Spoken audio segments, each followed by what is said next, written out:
안녕하십니까. 책 읽어주는 라파엘 천년의 내공 두 번째 파트입니다. 아주 오랜만에 다시 인사를 드리는 것 같습니다. 해외 출장과 감기로 오랜만에 책 읽어주기를 다시 시작했습니다. 책 읽어주기를 시작했으므로 천년의 내공은 끝까지 다 읽어드릴 생각입니다. 격, 치, 기 세 파트로 구분되고 총 10장으로 구성된 천년의 내공입니다. 오늘은 격 파트 1장을 읽어드립니다. 격, 자연스럽게 드러나는 어른의 경지. 1장, 반구저기. 스스로 돌이켜 바로 세우다. 스스로에게 비겁하지 않는 삶. 대장부. 부귀불능음 빈첨불능에 의무불능굴. 부귀를 가졌어도 부패하지 않고 가난하고 힘들어도 포부를 버리지 않고 권위와 무력에도 굴복하지 않는다. 맹자 등문공. 맹자는 대장부의 자격에 대해 이렇게 말했다. 이 문장이 실려있는 단락의 전문을 살펴본다. 천하의 넓은 곳에 거하고 바른 자리에 서며 큰 도를 행한다. 뜻을 얻으면 사람들과 함께하고 얻지 못하면 홀로 그 도를 행하리라. 부귀를 가졌어도 부패하지 않고 가난하고 힘들어도 포부를 버리지 않고 권위와 무력에 굴복하지 않는다. 이런 사람이라야 대장부라 부를 만하다. 대장부에 관한 앞의 두 문장은 맹자가 추구했던 인의 예지, 사람으로서 갖춰야 할 덕목을 위해 자신을 가다듬는 자세를 말하고 있다. 천하의 넓은 곳, 바른 자리에 선다는 것은 자신의 몸을 두는 것, 처신을 바르게 하는 것이다. 이익이나 욕심만을 위해 옳지 못한 곳에 있거나 바르지 못한 행실을 하지 않고 큰 도에 따라 행하는 것이다. 그리고 성공만을 추구할 것이 아니라 더불어 사는 세상을 만들기 위해 노력하고 비록 성공을 얻지 못하더라도 흔들리지 않는 꿋꿋한 삶을 살겠다고 다짐하는 것이다. 뒤의 문장은 어떠한 상황에서도 유혹이나 위력에 굴복하지 않는 자세, 대장부로서 취해야 할 구체적인 실천 강령이다. 맹자에게 대장부란 상황에 따라 쉽게 흔들리지 않으며 스스로를 든든히 지키는 사람이다. 대장부라면 욕심과 방탕의 유혹에서 절제하고 가난과 권위 앞에서도 비굴하지 않아야 한다. 그 흔들리지 않는 내공은 스스로에게 당당한 공명정다함에서 나온다. 맹자에서는 큰 용기를 말하면서 스스로 돌이켜보아 옳지 않으면 비록 하찮다고 해도 두렵고 옳다면 비록 천만대군이라도 두렵지 않다고 했다. 용기란 상대의 권력이나 무력에 무턱대고 정하는 것이 아니다. 진정한 용기는 스스로에게 비겁하지 않은 올바름, 공명정대한 삶을 일관되게 살면서 꾸준하게 축적하는 힘에서 나온다. 그 힘을 바로 내공이라고 한다. 맹자는 대장부라면 어떤 상황에서도 스스로 절제할 수 있고 어떤 유혹에도 흔들리지 않는 부동심을 가져야 한다고 했다. 제자 공손추가 선생님께서 제 나라의 재상이 되면 반드시 제 나라를 천하의 패권국으로 만들 수 있을 텐데 그러면 선생님의 마음은 흔들릴까요? 라고 묻자 나는 마흔이 되면서 부동심을 가졌다고 답했다. 공자도 나는 마흔이 되어서 미혹되지 않았다고 했다. 동아시아 문화권에서 마흔이란 나이는 세상의 유혹과 어려움에 흔들리지 않는 시기이다. 하지만 오늘날 마흔에게는 사상이 결코 만만치 않다. 회사나 조직에서는 따르는 자리에서 이끄는 자리로 올라서는 시기다. 지금까지는 잘 쫓기만 해도 충분했지만 이제부터는 사람을 이끌어가고 누군가를 책임지는 자리에 서야 한다. 무엇인가를 짊어지다 보면 갖가지 어려움과 맞닥뜨리게 된다. 때로는 그 어려움 앞에서 타협이라는 유혹에 굴복하고 싶을 때도 있을 것이다.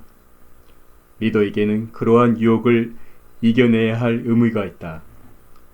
중요한 갈림길에서 결단을 내리는 것 또한 리더의 몫이다. 당연히 그 결과도 고스란히 혼자 짊어져야 한다. 고비마다 힘겹고 무거운 손을 놓고 싶을 수도 있다.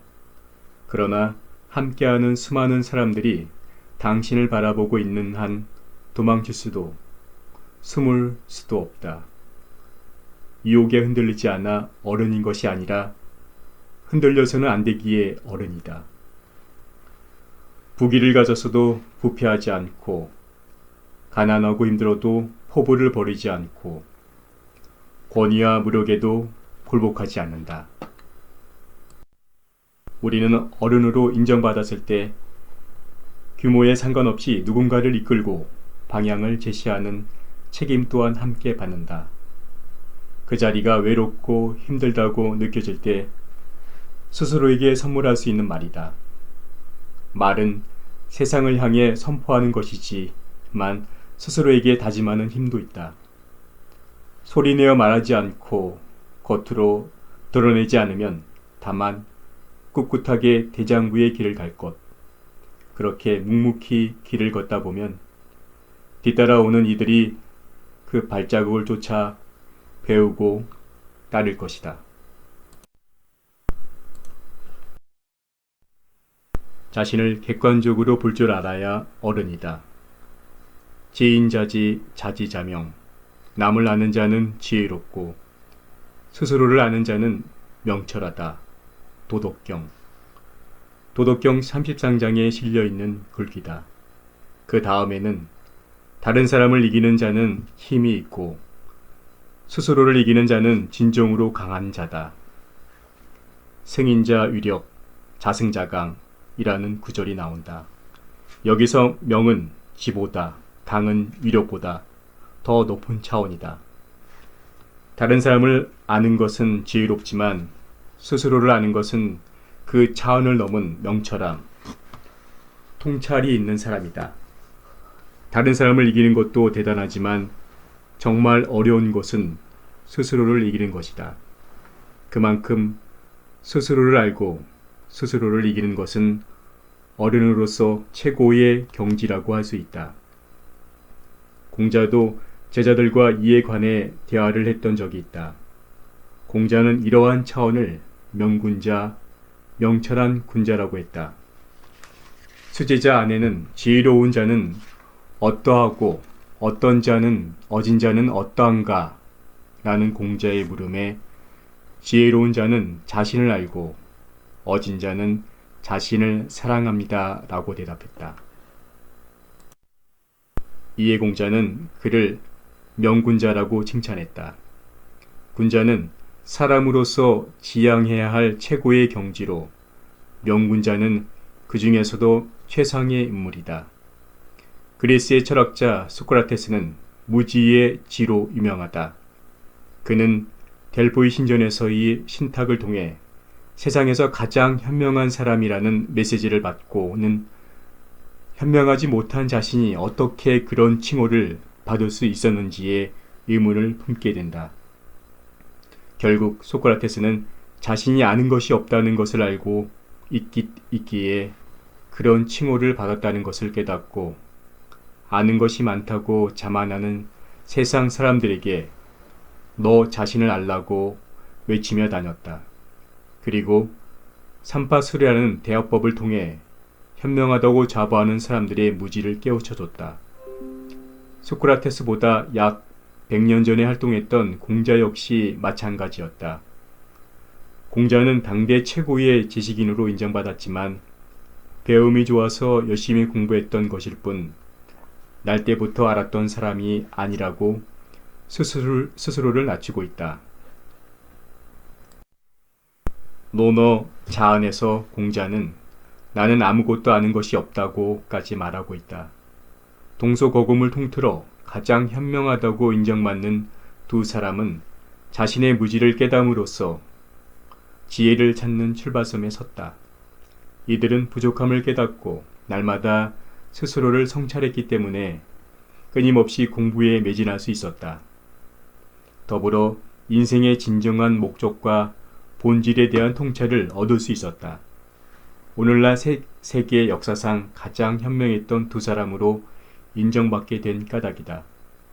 우리의 삶이란 사람과의 관계로 이루어지는 만큼 우리는 인간을 알고 싶어 한다. 특히 사람을 이끄는 자리에 있다면 더욱 그렇다.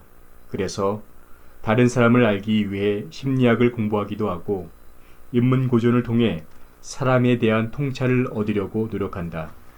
하지만 사람을 아는 일은 바로 스스로로부터 아는 데에서 시작되어야 한다. 그리고 자신을 바로 세우는 일이 가장 우선되어야 한다. 자신이 바른 곳에 서 있지 않다면 다른 사람을 바르게 볼 수 없기 때문이다. 자신이 비탈진 곳에 서 있으면 상대도 삐뚤어지게 보이는 법이고, 자신이 진흙탕에 서 있다면 상대 역시 흙두성이로 보일 수밖에 없다. 그래서 세상의 현자들이 자신을 아는 것에 더 큰 가치를 주며 다른 사람을 아는 것보다 자신을 아는 것을 더 소중히 하라고 말하고 있는 것이다. 남을 아는 자는 지혜롭고 스스로를 아는 자는 명철하다. 자신의 부족함을 성찰하고 날마다 노력을 게을리하지 않으려는 이들은 이 말을 새기면 좋겠다. 스스로 부족하다고 느낄 때 더 노력하게 되고 어제의 나보다 더 강한 내공을 갖춘 진정한 강자가 될 수 있다.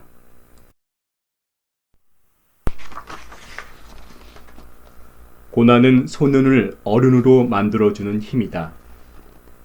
생어 우한 사어 안락. 걱정과 어려움이 나를 살게 하고 안락함이 나를 죽음으로 이끈다. 맹자 고자하. 고난을 기뻐하고 안락함을 싫어하는 사람은 없을 것이다. 많은 위인들이 고난을 통해 성장했고 위대한 일을 이룩할 수 있었다고 해도 그들이 특별했기에 가능했을 뿐이라고 생각하는 사람들도 많다. 그러나 역사학자 아널드 토인비는 다르게 생각했다.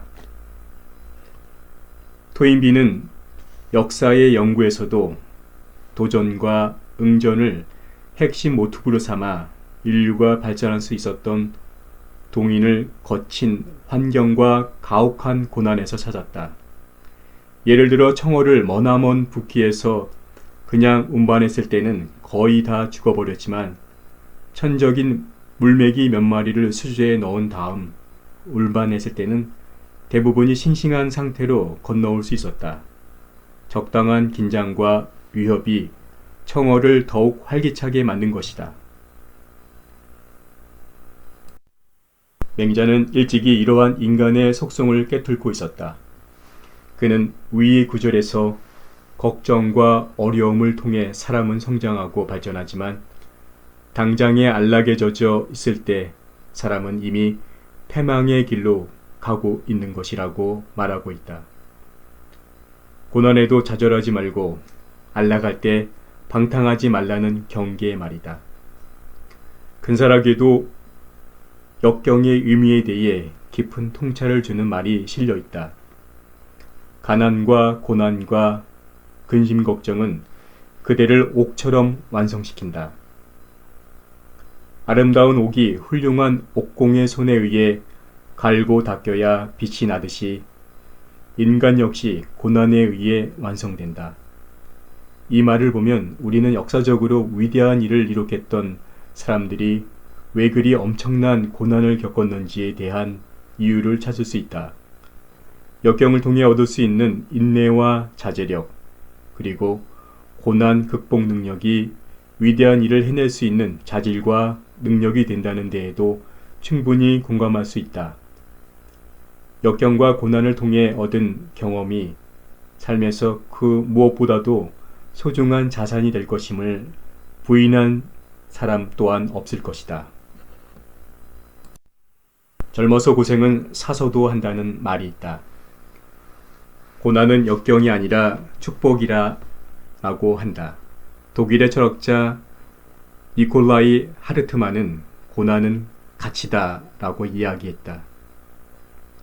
모두들 고난이 충분한 가치가 있고 얼마든지 인생에 유익한 것이다 라고 말하고 있다. 그러나 사서도 한다라고 해서 하지 않아도 될 고난을 일부러 사는 사람은 없을 것이다. 우리는 이 말을 어떻게 해석해야 할까? 인생에서는 고난이나 평안을 내가 결정할 수 없다. 삶이란 내 것이지만 내가 통제할 수 없는 영역이다. 다만 그러한 삶을 대할 때 이 말을 자세를 바로잡는 경계석으로 삼을 뿐이다. 고난도 평안도 그 자체보다는 그것을 대하는 태도에 따라 삶에서 갖는 중요함이 달라진다. 살아가며 반드시 겪게 되는 고난에서 의미를 찾는 사람에게 고난은 더 이상 고난일 수 없다. 인생의 소중한 것들을 얻을 수 있는 기회로 삼기 때문이다. 고난 앞에서 절망하는 것으로 끝나지 않고 그럼에도 더 큰 일을 이루기 위한 발판으로 삼았을 때 고난은 희망이 될 수도 있다.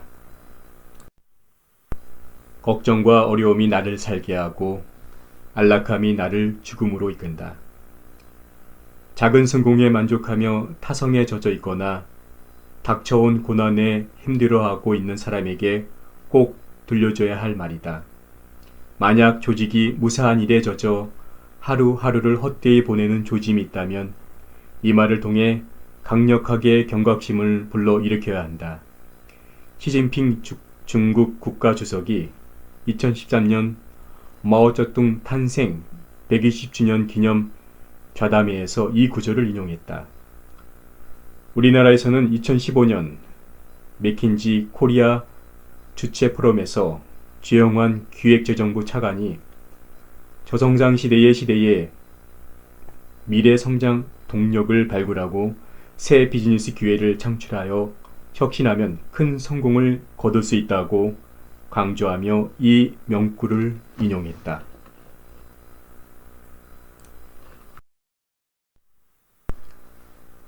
더디더라도 확실하고 단단한 걸음을 옮겨라. 10년 마일검 상인 미증시 10년간 칼을 갈았으나 서리 같은 칼은 아직 시험해 보지 못했다. 당 가도 검객 중국 당시대 시인 가도가 이응의 시골집에 쓰다 제2응 유거라는 제목의 시를 짓다가 고민에 빠졌다. 중은 달 아래 문을 두드린다. 승고 오라문이라는 시위의 구절에서 두드린다가 좋을지 민다 퇴가 좋을지를 결정하기가 어려웠던 것이다. 가도는 이 생각에 빠져 정신없이 길을 가다가 당시 고관이자 대문장가였던 한유의 행차와 부딪히고 말았다. 한유 앞으로 끌려간 그는 자초지종을 말했고 한유는 그 자리에서 두드린다가 좋겠다는 의견을 전했다. 이후 두 사람은 의기투합해 절친한 글친구가 되었다. 글을 지을 때 다시 읽어가며 문장을 다듬고 고친다라는 뜻으로 쓰이는 퇴고의 유래다. 위의 명문장은 이 고사의 주인공인 가도가 쓴 시 검객의 한 구절이다. 가도는 시를 쓰는 문장가이지 검을 쓰는 사람은 아니었다. 검객이라는 시 또한 물을 이야기하는 시가 아니다.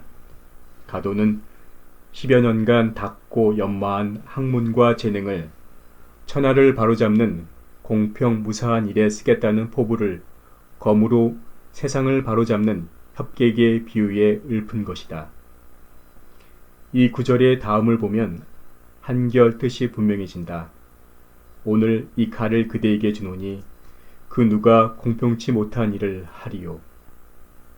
금일파 사군 수유 불병사. 가도는 수차례 과거의 낙방한 끝에 불문의 귀위의 승려가 되기도 했다. 후에 한속해 작은 벼슬자리를 얻었으나 큰 곳에서 나라를 다스려 보고 싶었던 꿈은 이루지 못했다. 하지만 한 글자 한 글자에 혼신의 힘을 다해 정교한 시를 지으려고 노력했던 시인의 꿈은 이루었다. 태고라는 성어는 물론 여러 해 동안 각고의 노력을 기울여 연마하는 것을 비유하는 10년 마검도 그의 시에서 비롯된 것이다. 이러한 성어들을 통해 그의 이름은 지금까지 귀하게 남아있다. 빠른 결과만을 원한다면 단기적인 성과를 거둘 수 있을지는 몰라도 큰 일을 이루기는 어렵다. 물론 숨가쁘게 변화하는 세태에서 빠른 판단과 가감한 결단은 반드시 필요하다. 하지만 자신이 이루고자 하는 꿈이 있다면 크고 멀리 보는 시야도 함께 겸비해야 한다. 작은 일에 급급하면 조급해지고 멀리 내다보고 크게 생각하는 여유를 잃게 된다. 당장은 좀 늦더라도 멀리 내다보고 대담하게 이루겠다는 생각이 큰 결과를 만들어낸다. 근사록에는 보는 것과 바라는 것은 멀고 크지 않으면 안 된다라고 실려 있다. 춘추자전에는 군주는 원대한 일을 알기에 힘쓰고 소인은 눈앞의 작은 일을 알고자 한다라고 나와 있다. 얼마나 멀리 크게 바라보는가가 결과를 좌우한다. 멀리 내다보고 오랜 시간을 두고 실력을 쌓아온 사람은 반드시 그 능력을 떨칠 기회가 온다. 우리가 익히 알고 있는 10년의 법칙, 1만 시간의 법칙 또한 같은 이야기를 하고 있다. 삶에서 이루고 싶은 일이 있다면 묵묵히 칼을 가는 시간이 있어야 한다. 고기를 다듬는 작은 일에 오래도록 칼을 갈 필요는 없다. 하지만 원대한 꿈을 이루기 위해서는 그 꿈에 부끄럽지 않을 만큼 오랜 시간 담금질을 감내해야 한다.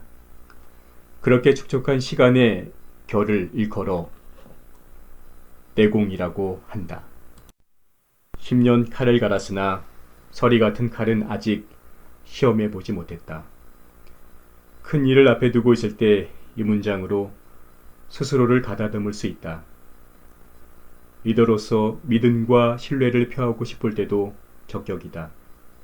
예부터 군주가 장군에게 칼을 내린다는 것은 확고한 믿음으로 모든 권한을 일임한다는 뜻이다.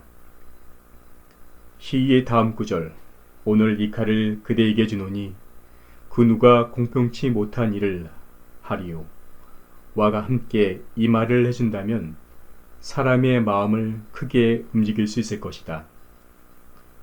마오쩌둥은 1954년 3월 항저우에 있는 모간산의 경치를 구경하면서 이 구절을 봤다. 그리고 승자가 되었다.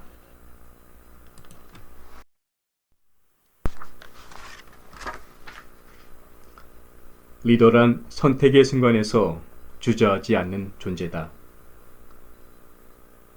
굴에 부은 차망한 지연신제 최고충 뜬구름이 시야를 가려도 두렵지 않은 것은 내 몸이 가장 높은 곳에 있어서라네. 송왕한석 등비례봉. 왕한석은 개혁 성향의 정치가이자 뛰어난 문장가다. 북성의 젊은 군신 신종과 함께 개혁법인 신법을 시행해 나라의 부국쇄신을 꾀했으나 끝내 실패하고 말았다. 신법은 경제, 군사, 교육을 비롯한 국정 전반에 걸친 쇄신책으로 그 의도는 적절했다. 하지만 보수적인 사대부와 이 갈등과 폭넓은 인재 등용에 실패하는 등 사람 운용의 한계를 보여 결국 성공을 거두지는 못했다. 왕안성은 비록 정치에서 자신의 뜻을 펼치는 데는 실패했지만 탁월한 문장으로 당송시대 뛰어난 8문장가를 가리키는 당송 8대가 가운데 하나로 꼽힌다. 특히 현실에서 겪는 흥망성쇠의 덧없음을 무릉도원의 옛일을 빌어서 노래한 도원행과 정치적 목적으로 흉노에게 시집갔던 궁녀의 한을 노래한 명비곡이 유명하다. 위의 명구는 왕안석의 시 비례봉에 올라 등비례봉에 실려있는 구절이다. 왕안석은 개혁 정책을 펴면서 보수파워의 결등에 끊임없이 시달려야 했다. 비록 황제의 지원을 받았다고는 하나 그의 정책을 반대하는 보수파들은 일부 하찮은 인물들이 아니라 사마광, 한기, 구양수 등 당대의 명망가이자 학자들이었다. 하지만 왕안석은 현실의 어려움을 타협하지 않았고 자신이 하고자 하는 개혁이 국가를 위해 시급하고 가장 필요한 일이라는 확신이 있었기에 끝까지 밀고 나갔다. 이러한 그의 각오와 포부가 젊은 시절에 썼던 이 시 구절에 담겨 있다. 가장 높은 곳에 서서 높은 기상과 안목으로 어떤 뜬구름도 시야를 가리지 못하도록 헤쳐나가겠다는 의지를 보여준 것이다. 개혁을 추진하다 보면 반드시 큰 어려움에 봉착하게 된다. 먼저 최고 통치자와 뜻을 함께 해야 하고 그 다음으로 기득권을 지키려는 보수파와의 반대를 이겨내야 한다. 이 두 가지를 해결하지 못하면 개혁에서 성공을 장담하기 어렵다. 조직 구성원들의 신뢰 또한 반드시 필요하다. 역사상 수많은 개혁가들이 자신의 뜻을 펴지 못하고 비참한 최후를 맞았던 까닭은 자신의 확신과 신념에만 의존한 채 대중의 신뢰를 얻지 못했기 때문이다. 개혁의 성공을 위해서는 개혁가 자신은 물론 함께 개혁을 추진한 사람들 모두가 공명정대함에 기반을 두어야 한다. 그리고 반드시 깨끗한 처신으로 솔선수범해야 한다. 말로는 개혁을 외칠 뿐 행동이 깨끗하지 못한 사람은 결코 좋은 결과를 거둘 수 없다. 스스로 깨끗하고 공명정대함을 가졌다면 그 다음으로 어떤 방해나 어려움도 뚫고 나가겠다는 각오가 필요하다. 가장 높은 곳에 올라 세상을 내려다 볼 수 있는 신뢰감과 담대함을 갖춰야 하는 것이다. 중턱에 구름이 가려 있을 산을 오를 때 정상에 오르기 전에는 구름 때문에 한 치 앞도 제대로 볼 수 없다. 어렵게 산 정상에 오르면 푸른 하늘은 물론 내 앞을 가리던 구름의 장관도 밑으로 내려다보게 된다. 어렵고 힘든 과정을 거쳐 정상에 올랐을 때 얻을 수 있는 쾌감이다. 뜬 구름이 시야를 가려도 두렵지 않은 것은 내 몸이 가장 높은 곳에 있어서라네. 사람들이 두려움을 느끼고 근심하는 이유는 자신이 하는 일의 결과를 알 수 없기 때문이다. 안개가 낀 것처럼 한 치 앞을 볼 수 없었다면 앞을 상상하게 되고 상상하는 만큼 두려움은 강력해진다. 이런 때 필요한 것이 스스로 하는 일이 올바르다는 확신과 어떠한 어려움도 헤쳐나갈 수 있다는 자신감이다. 흔들릴 수밖에 없는 상황에서 중심을 가지고 방향을 단호하게 제시해주는 행동, 불확실함에서 확신을 심어주는 것이 바로 어른이 할 일이다. 이 구절은 능력은 있으나 잠시 고난에 처한 사람들에게 용기와 의욕을 북돋아 줄 때에도 활용할 수 있다. 1997년 백악관 만찬에서 장점인 전 국가주석이 인용했다. 2005년 중국을 방문한 조지 부시 대통령에게 언자보 총리가 2012년 한중일 국제포럼에서는 루슈민 중국 인민외교학부 부회장이 인용하는 등 많은 중국의 지도자들이 이 문장을 자주 인용하고 있다. 각종 회담에서 높고 드넓은 기상으로 서로 힘을 합쳐 앞날을 개척해 가자는 뜻을 이야기할 때 유용하다.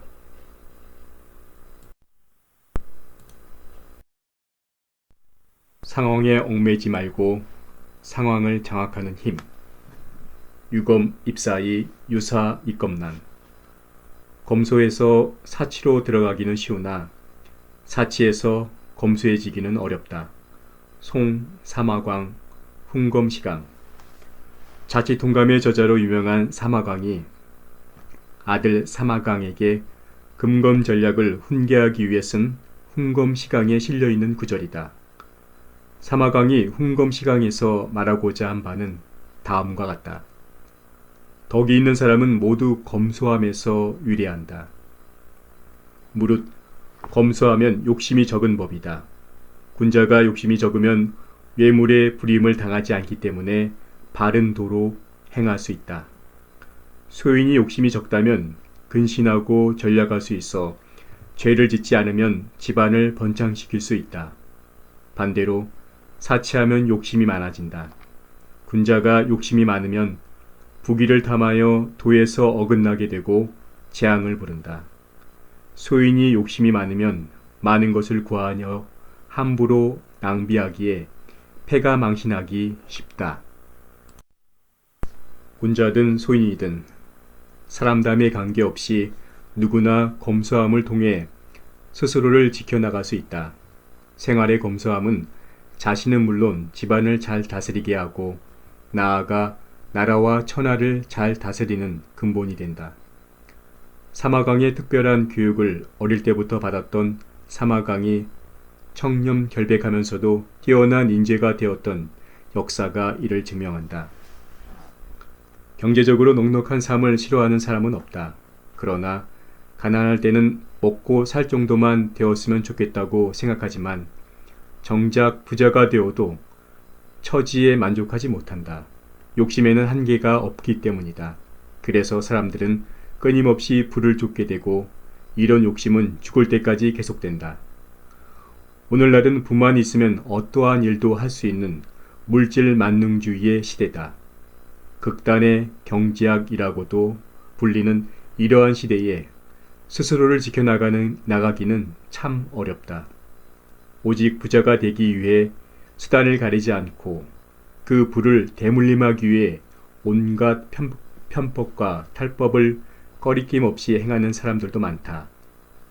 부자들은 더욱 부유해지고 가난한 사람들은 생존에 필요한 기본적인 물질을 구하는데도 어려움을 겪는 극단적인 부의 양극화, 부익부, 빈익분의 악순환이 계속되는 것이다. 책은담에는 하늘이 한 사람을 부욕해 하여 사람들의 가난을 구제할 의무를 주었으나 세상은 제 부요함에 의지하여 가난한 사람을 능멸한다고 실려있다. 하늘이 큰 불을 내리면서 세상을 구제할 의무도 함께 주었으나 부자들은 스스로 부를 자랑하고 누비기에 바쁘다는 것이다. 그리고 이 말의 결론으로 이런 사람은 천벌을 받는다라고 한다. 부에 대한 올바른 철학이 없으면 스스로 절제하지 못하고 사치와 방종의 삶에 빠질 수밖에 없다. 검소에서 사치로 들어간다는 것은 사치와 쾌락이 주는 즐거움에 굴복함을 의미한다. 스스로 자제하지 못하는 쾌락에 빠지게 되면 굳은 심지가 있어도 헤어나오기가 정말 힘들다.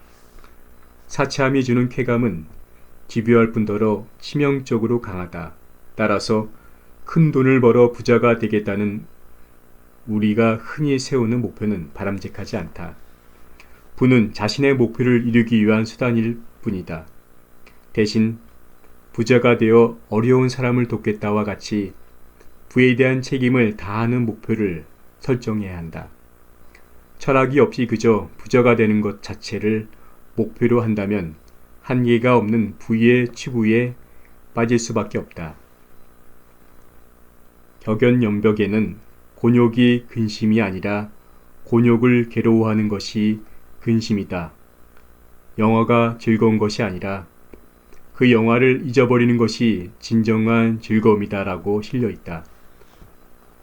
가난할 때나 부를 누릴 때나 상황에 지배받지 않고 그 상황을 누리며 사는 삶이 지혜롭다. 특히 어른들은 부와 가난의 올바른 가치관을 사람들에게 심어주어야 할 책임이 있다. 그 첫째가 바로 절제와 검소함을 스스로 실천함으로써 보여주는 것이다. 노노에는 자신이 말하는 것을 부끄러워하지 않으면 그것을 실천하기는 어렵다라고 실려있다.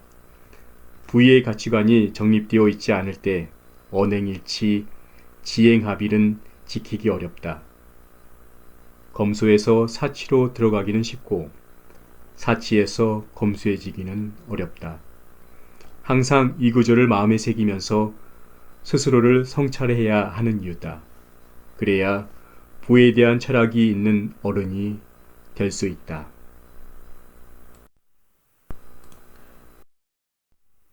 누구에게나 자신만의 필살기가 하나쯤 있다. 시옥 요소 3일만 변제 수대 7년기. 옥도를 시험하려면 꼬박 사흘은 태워 보아야 하고 인재를 가리려면 7년은 기다려야 한다. 당 백거이 방언. 백거이가 조종에 미움을 사 강주로 좌천을 가는 도중에 친구 원진이 방언이라는 율시를 보내왔다. 그 시를 받고 백거이는 같은 제목으로 답시를 썼다. 실언율시로 5수를 지었는데 그 세 번째에 실린 구절이다. 방언은 꺼리낌 없이 말하다라는 뜻으로 심중에 있는 말을 숨기지 않고 모두 말하겠다는 의지의 표현이다. 고전에서는 흔히 뛰어난 인물을 옥에 비유한다. 아무리 귀한 옥이라고 해도 잘 갈고 다듬어야 그 진가를 알 수 있다. 위의 명귀절 역시 마찬가지 의미를 담고 있다. 귀한 옥돌의 진가를 알기 위해서는 사흘이라는 시험기간이 필요하고 진정한 인재를 찾기 위해서는 7년이라는 시간이 필요하다.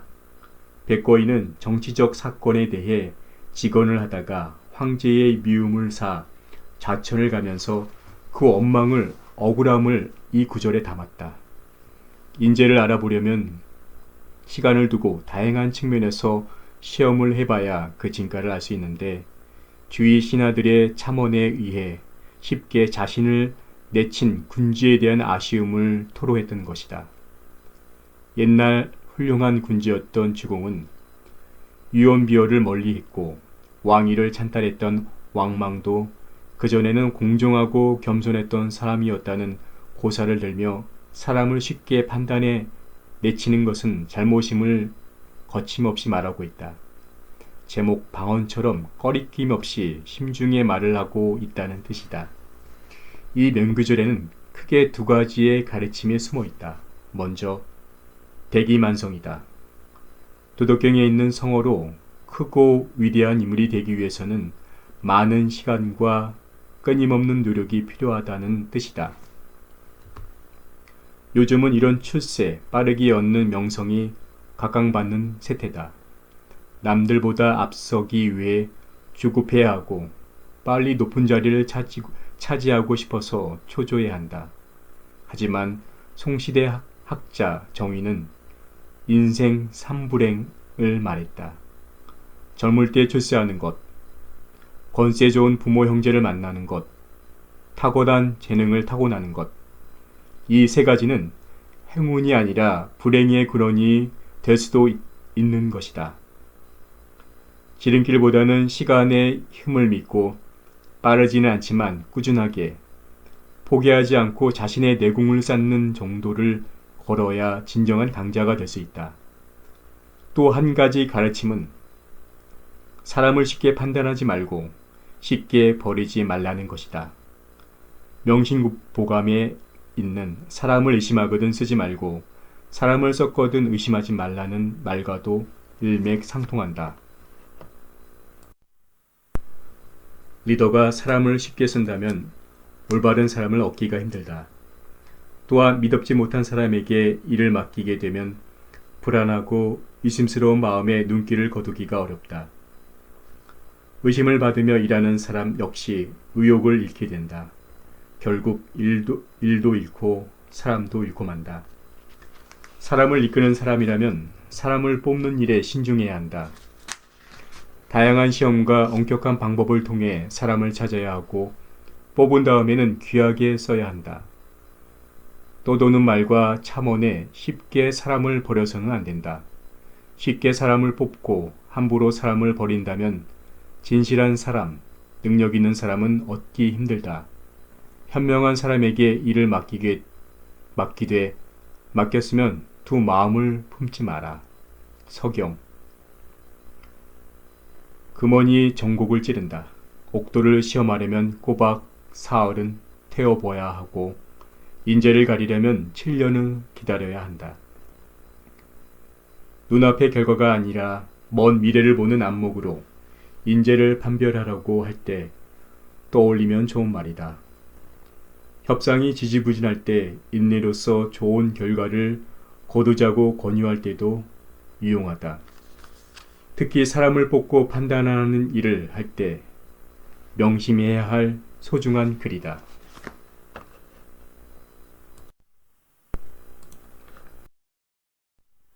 바른 것은 배우고 바르지 못한 것은 거울로 삼는다. 삼인행 피류와 사원 택기선자 이종지 기불선자 이계지. 세 사람이 길을 가면 반드시 나이의 스승이 있으니 선한 것을 골라 따르고 선하지 못한 것은 가려서 고친다. 논어 하기에는 자기보다 못한 자를 벗으러 사귀지 말라. 무무부려 기자 라고 실려 있다. 불편부당하고 배움에 차별을 두지 않는 유교 무류의 교육 철학을 가진 공자가 했던 말로는 의외인데 다행히 공자는 같은 책에서 이 말의 진정한 뜻을 알려주고 있다. 바로 이 명구절이다. 공자는 이 말을 통해 우리가 취해야 할 올바른 배움의 자세를 들려준다. 여기서 공자가 말하고자 하는 핵심은 만나는 모든 사람에게는 배울 점이 있다는 것이다. 나보다 더 뛰어난 사람을 만날 때는 그들의 좋은 점을 따라서 배우고 나보다 못한 일을 만나면 그들의 부족함을 거울로 삼아 나의 잘못된 점을 바로 잡을 수 있다. 도덕경에 실려있는 선한 사람은 선하지 않는 사람의 스승이요 선하지 않은 사람은 선한 사람의 거울이다. 선인자 부선인지사 부선인자 선인지자 와도 같은 뜻이다. 세상 사람들은 모두 배움을 줄 수 있는 사람들이며 다만 그것을 받아들이고 받아들이지 않는 것은 모두 나에게 달려있다. 공자는 제자를 가르치면서 사람과 때와 장소와 상황을 가리지 않았다. 매미 잡는 장인과 새 사냥꾼에게서도 가르침을 구했고 제자들도 함께 배우도록 권했다. 매미 잡는 노인과의 만남을 한번 보기로 하자. 제자들과 함께 나들이를 하다가 매미 잡는 노인과 우연히 만나게 된 공자는 그의 모습을 유심히 보다가 노인에게 물었다. 어르신, 매미 잡는 기술이 가히의 신의 경지라고 할 만한데 어떤 비결이 있으신지요? 노인은 이렇게 대답했다. 처음에는 매미를 손으로 잡는 일이 어려웠지만 대나무에 구슬을 올리는 연습을 통해 땅에 떨어진 물건을 줍는 것보다 더 쉽게 매미를 잡을 수 있게 되었습니다. 하늘과 땅이 이토록 넓고 크고 만물이 이토록 많다고 하지만 저는 오직 매미의 날개에만 집중합니다. 온 정신을 쏟고 마음을 하나로 모으면 어찌 매미를 잡지 못하겠습니까? 여기서 공자는 전심을 다해 공부하면 어떤 일이라도 반드시 이룰 수 있게 된다는 몰입과 정성의 배움을 얻고 제자들에게도 이를 말해줄 수 있었다. 제자들은 매미 잡는 노인에게서도 배우는 스승의 공자의 모습에서 배움의 가장 기본적인 전제가 바로 겸손한 자세라는 사실도 함께 배웠다. 나보다 지위가 낮은 사람, 수입이 못한 사람, 학식이 모자란 사람에게는 배울 점이 없다고 생각하는 것은 스스로의 발전을 막는 교만일 뿐이다. 자존감의 유혹이 넘치는 젊은 직장인 가운데에는 자신의 상사에게서 배울 점이 없다고 불평하는 경우가 많다. 이 역시 교만이다. 올바른 배움이란 뛰어난 사람뿐만 아니라 그렇지 않은 사람에게도 배울 점을 배우는 것이다. 설사 잘못된 점만 발견했다고 해도 그것을 거울로 삼아 내 행동을 돌아볼 수 있어야 한다. 흔히 다른 사람의 잘못을 비난하는 사람들을 보면 자신에게도 비슷한 허물이 있는 경우가 많다. 책임담에 실려있는 이단 공단이라는 말처럼 자신의 단점으로 다른 사람의 같은 단점을 공격하기 쉬운 것이다. 세 사람이 길을 가면 반드시 나의 스승이 있으니 선한 것을 골라 따르고 선하지 못한 것을 가려서 고친다. 내부는 물론 외부에서도 배울 점을 배우겠다는 의욕이 넘치는 조직은 놀라운 일을 해낼 수 있다. 폭넓은 배움, 올바른 배움의 자세에 대해 고민할 때 떠올릴 수 있는 말이다. 중국 중앙당교 왕지혜 교수가 2015년 한 인터뷰에서 중국 고대의 관리들을 언급하면서 이 구절을 인용했다. 이란 하는 것은 쉬워도 듣는 것은 어렵다. 겸청증명, 편신지감. 겸허히 여러 의견을 들으면 현명해지고 편벽되게 한쪽의 말만 믿으면 아둔해진다. 송사마광, 자치통감. 당 태종 때 간이 대부를 지냈던 위징은 황제에게 끊임없이 간언했던 것으로 유명했다. 당 태종 재위기간 가운데 수백 번에 걸쳐 간언을 했고 심지어 황제가 이미 결정했던 사안까지 옳지 않으면 반대를 함으로써 황제의 분노를 사기도 했다. 하지만 그의 간언은 모두 충심에서 비롯되었다. 태종 또한 사심 없는 그의 간언을 중하게 받아들여 정사를 펼침으로써 중국 최고의 번성기를 이룩할 수 있었다. 지금도 그 당시를 정관의 치라고 부르는 까닭은 간언을 서슴지 않는 신하와 그 간언을 대범하게 받아들였던 군주가 어우러져 이룩한 위대한 업적을 정치의 모범으로 삼고자 하기 때문이다. 이 명구절은 당 태종이 군주의 처신에 대해 묻자 위징이 대답했던 간언 가운데 나온다. 다음에 고사를 보자. 당 태종이 위징에게 물었다. 군주가 어떻게 해야 현명해지고 어떻게 하면 어리석어지는가? 그러자 위징이 대답했다. 군주가 현명해지는 것은 여러 방면의 의견을 두루듣기 때문이며 아둔해지는 것은 한쪽으로 치우쳐 몇 사람의 말만 듣기 때문입니다. 옛날 요임금은 백성들의 상황을 밝게 이해했으므로 유묘의 난을 적시에 장악할 수 있었습니다. 순임금은 널리 듣고 보았기 때문에 역적들을 내칠 수 있었습니다. 진나라 이세황제는 환관 고조의 조고의 말만 믿었기 때문에 조고에게 살해되었고, 양무제는 주위의 말만 믿었기 때문에 굶어 죽는 치욕을 당했습니다. 수양제는 우세기의 말만 믿었기 때문에 반란으로 인해 죽었습니다. 군주가 널리 의견을 들으면 귀족과 신하들이 감히 속이지 못하게 되며 아래의 상황이 위까지 전달되옵니다.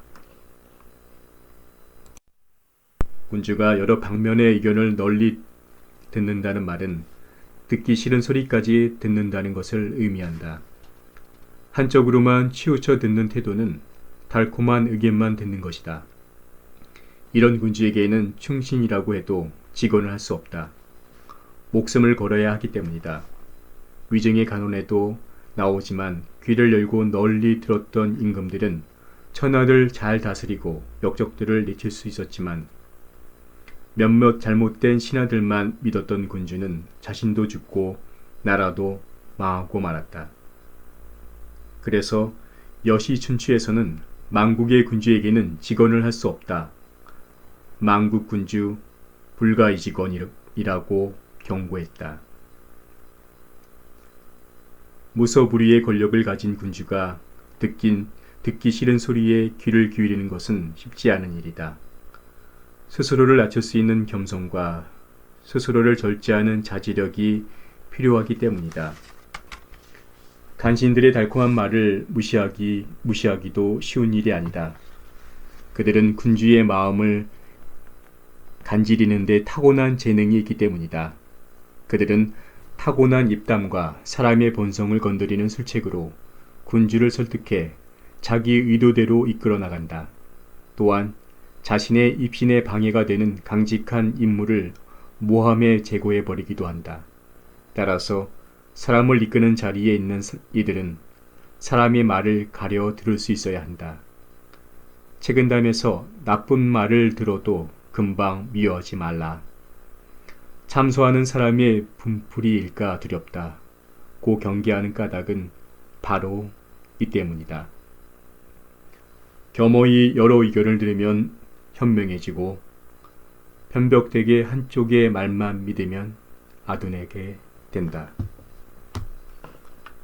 상대방의 말을 유심히 들으면 그 사람을 알 수 있게 된다. 말은 그 사람의 자신이다라는 말이 있듯이 사람들은 말을 통해 자신을 표현하기 때문이다.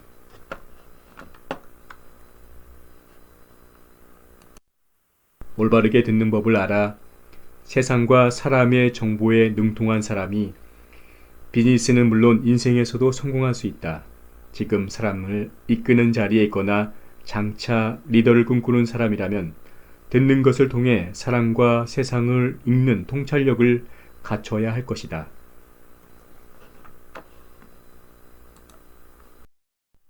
처지에 따라 비굴해지거나 교만해지지 않는다. 불척척 어빈천, 불급급 어부기. 가난하고 천하게 살아도 걱정하지 않는다. 부귀를 얻지 못해 조바심 내지도 않는다. 동진, 도연명, 오류선생전.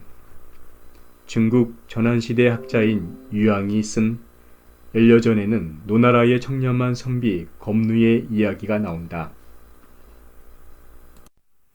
검누가 죽자 증자가 문상을 가서 그의 아내에게 시호를 어떻게 지을지 물었다.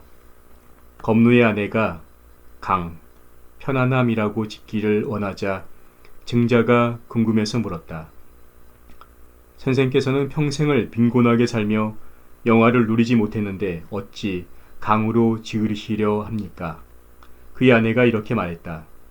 남편은 평생 벼슬을 하지 않았고 임금이 내린 곡식도 마다했습니다. 가난하고 천하게 살아도 근심하지 않았고 부귀를 얻지 못해도 조바심 내지 않았습니다. 평생 인과 의를 구하며 살았는데 강이라고 짓는 게 마땅하지 않겠습니까? 이 말을 듣고 증자는 과연 그 남편의 그 부인이라고 탐복했다고 한다. 중국 동진시대 시인 도연명은 검누의 인품에 감동해 자신의 시 오류선생전에서 이를 인용했다.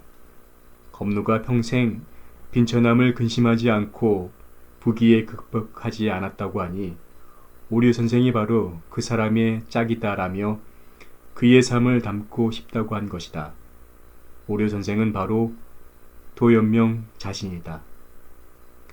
부는 이미 오래전부터 사람들이 추구했던 욕구 가운데 하나다. 사람들은 부를 가지면 자신이 행복해질 것이라고 여기며 열심히 부를 추구하고 있다. 세계적인 대부호 록펠러에게 한 기자가 지금도 엄청난 부자인데 계속 일을 하시다니 얼마나 더 부자가 되고 싶으냐고 묻자 록펠러는 조금만 더 라고 말했다고 한다. 채워지지 않는 탐욕을 잘 표현해주는 일화다. 지금도 주체하지 못할 정도로 부를 쌓았음에도 더 많은 돈을 얻고자 하는 욕심을 자제하지 못하는 사람들을 쉽게 볼 수 있다.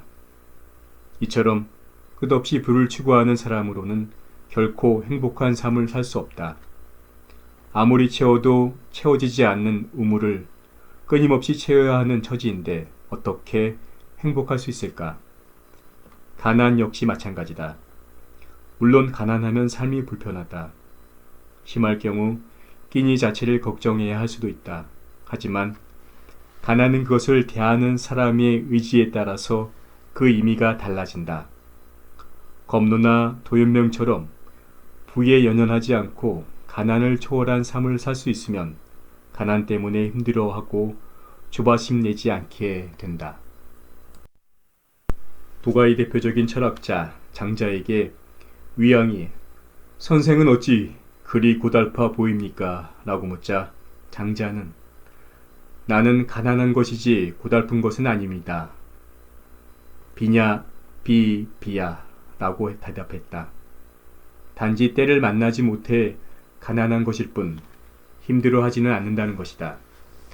장자는 가난이 부끄러운 것이 아니라 가난으로 인해 찌들고 구차해지는 마음이 부끄러운 것임을 우리에게 가르쳐주고 있다.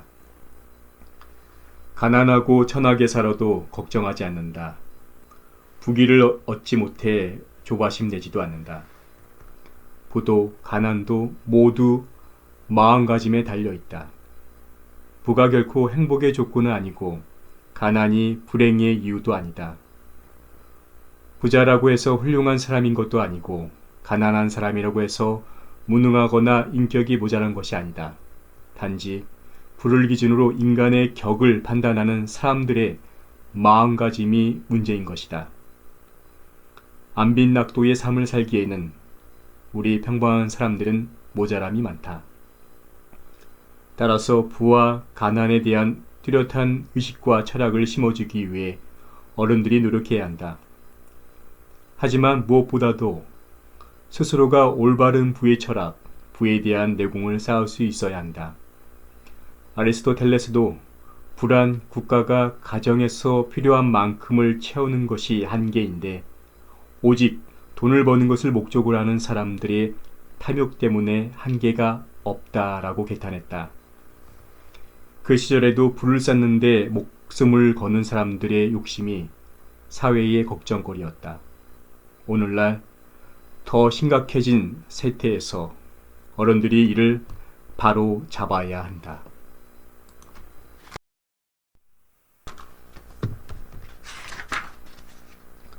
존중이란 구걸하듯 억지로 얻는 것이 아니다. 만초선 겸수익. 교만은 손해를 부르고 겸손은 이익을 받는다. 상서. 명심보감 안본에는 이렇게 실려있다. 만족함을 아는 사람은 가난하고 천해도 즐겁고 만족함을 모르면 부하고 귀에도 근심한다. 만족할 줄 알아 늘 만족하면 종신토록 욕되지 않고 그칠 줄 알아 늘 그치면 종신토록 부끄러움이 없다. 이 말에 이어 서경에 있는 위의 구조를 인용하며 결론으로 삼는다. 서경에 이르기를 교만은 손해를 부르고 겸손은 이익을 받는다. 서왈 만초선 겸수익. 이것이 바로 겸손과 교만의 실천적인 원리다. 겸손함은 스스로 만족함을 알아 절제하는 것이고 교만함은 스스로 만족하지 못해 탐욕을 부리는 것이다. 스스로 만족하는 사람은 인생이 즐거울 뿐 아니라 치욕을 당할 일이 없고 스스로 만족하지 못해 항상 더 많은 것을 구하려는 사람들은 늘 근심 속에 살아야 한다. 주어진 상황에 만족하지 못하고 계속 무언가를 더 욕구하는 사람에게 마음의 평안과 진정한 행복은 없다. 여시 춘추에는 망국의 군주는 반드시 스스로 교만하고 스스로 지혜롭다고 여기고 스스로 사물을 경시한다라고 실려있다. 교만한 지도자는 부하들을 소홀히 하고 백성을 업신여기며 경쟁자를 얕본다. 스스로 지혜롭다고 생각하는 사람은 주위의 의견에 기울이지 않고 매사를 독단적으로 처리한다. 사물을 가볍게 여기면 작은 징조에 무관심하게 되고 어떠한 위험에도 대비하지 않는다. 그리고 이런 성향을 가진 군주는 반드시 나라를 잃고 패망하게 된다. 한편 한비자에서는 군주가 마음을 비우고 기다려주면 신하들 스스로가 능력을 발휘한다고 했다. 왕이 스스로를 높이지 않고 겸손하면 신하들이 능력을 발휘하게 되고 나라가 부흥할 수 있다는 뜻이다.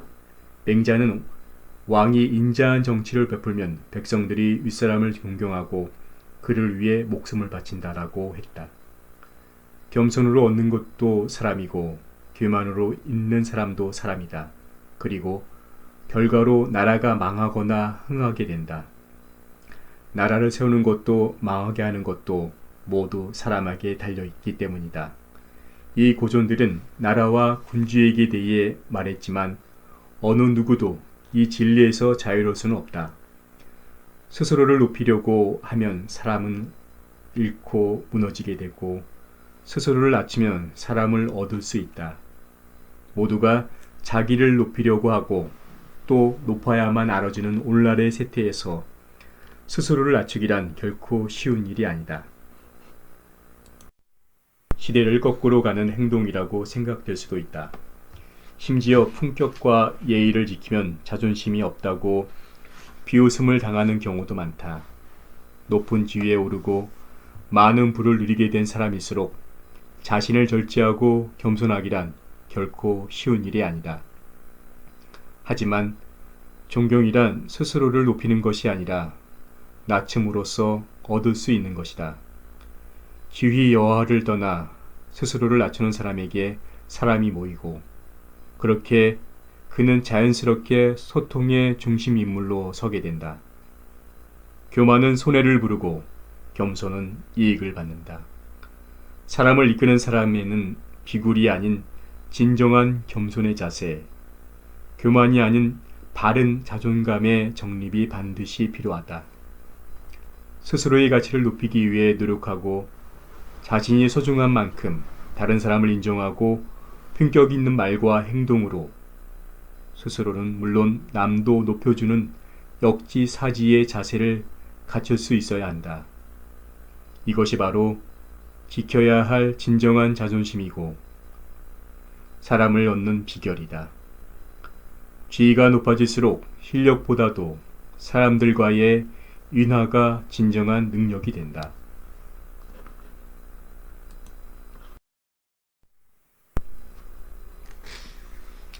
삶의 모든 순간에서 초연한 어른이 되는 것은 요원합니다. 다만 오늘을 차곡차곡 쌓아가면 어제보단 나아지겠지요. 지셰린 다 지나간다 중에서 이것으로 내가 단단해지는 새벽 공부 천년의 내공 1장 읽기를 마칩니다. 다음에는 2장 세상 사는 승패로 구분되지 않는다. 인자 무적에 대해서 읽어드리도록 하겠습니다. 감사합니다.